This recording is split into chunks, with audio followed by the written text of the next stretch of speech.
Fabled Heat, where magic meets desire. Subscribe to ignite the fantasy. Rain didn't fall, it seeped. It slithered down the glass of the obsidian archives like liquid mercury, blurring the neon glow of the city beyond into smears of violet and electric blue.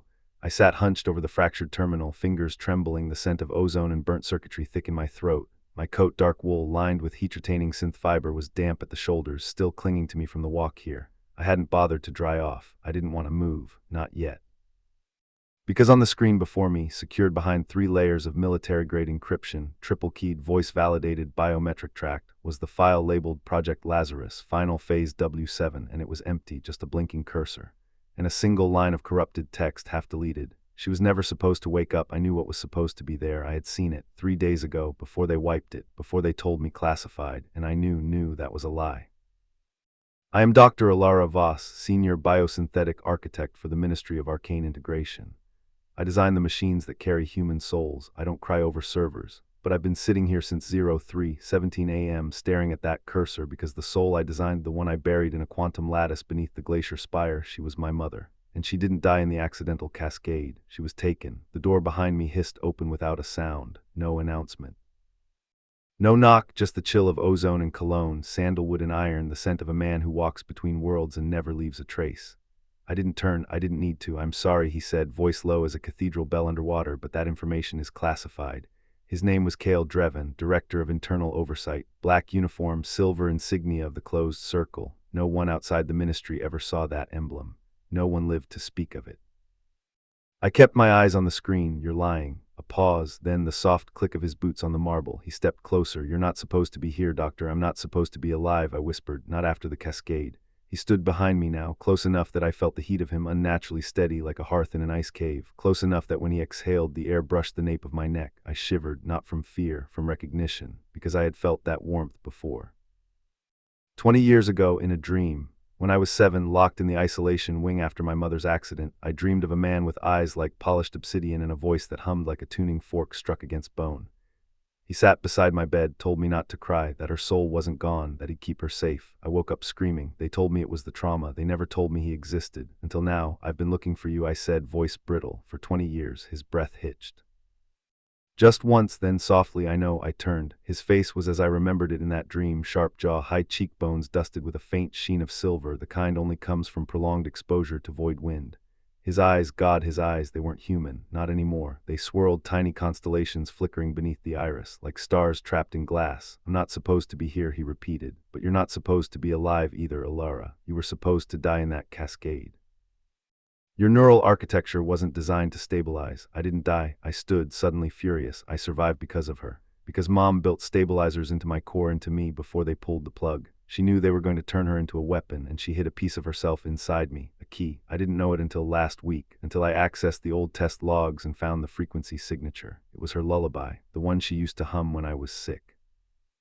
I stepped forward inches from him. My pulse thundered in my ears. You're the one who took her. You're the one who sealed her consciousness in the Lazarus core. And now you're lying to me again like you did when I was a child. He didn't flinch. I didn't take her, he said quietly. I saved her. A long silence. The rain outside grew heavier, dripped against the window like fingernails. You're a null, I breathed. He didn't deny it. Nulls are the myth whispered about in the halls of the ministry.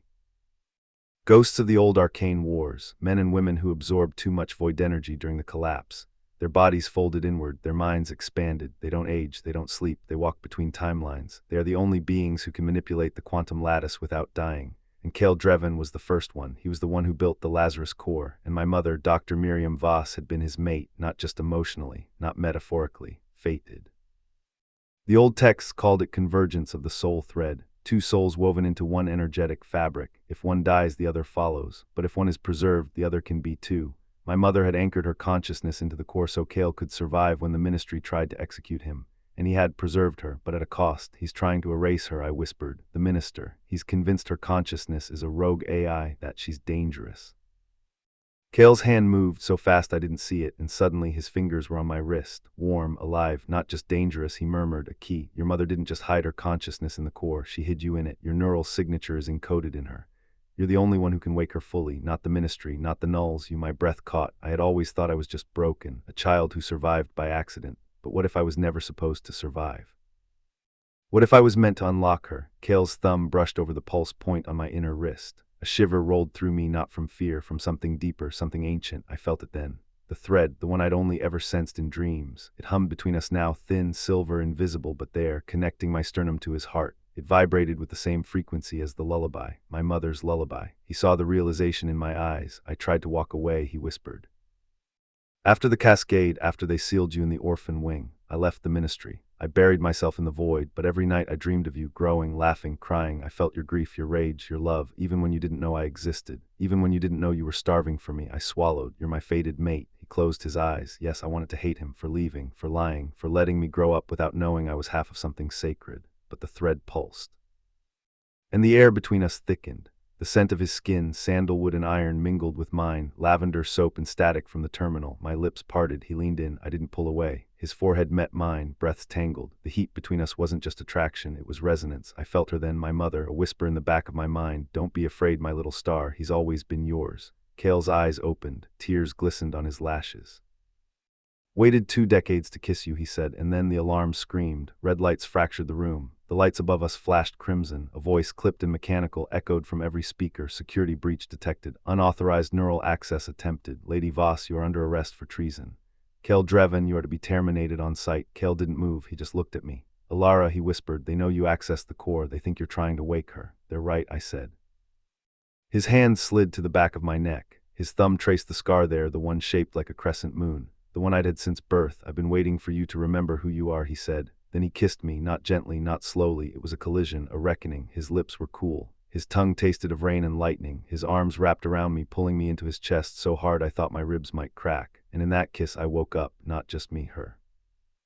A surge of memory, crystalline, brilliant, flooded my mind. My mother's voice singing in the dark laboratory. The stars are listening, my love. The void remembers. And then the terminal behind me exploded. Not with fire, with light. 100 souls screamed in silence. The core buried beneath the glacier spire awoke, and the walls of the archive began to melt. Kale's body trembled. His skin rippled not with pain, but with power. They're trying to detonate the core, he gasped, gripping me tighter.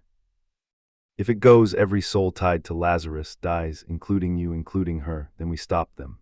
He looked down at me, eyes blazing with constellations. How I reached into my coat. With my other hand, I pulled out the crystal chip I'd stolen from the archive's back server. The one I'd hidden beneath my breastbone, hidden because the ministry never expected a daughter to inherit her mother's secrets. I pressed the chip to the center of Kale's chest and whispered the lullaby. When the last star falls, I will rise with you. The chip flared. The thread between us snapped, not in pain, but in union. Kale's body dissolved into silver light, and not just his, mine too. We weren't kissing anymore. We were becoming. The last thing I saw before the light consumed us, a reflection in the shattered terminal. Not just me, not just him, but the two of us fused, with my mother's face smiling between us. And behind us, the doors to the ministry's inner sanctum cracked open. And 100 men in black, their eyes hollow, their hands trembling, knelt.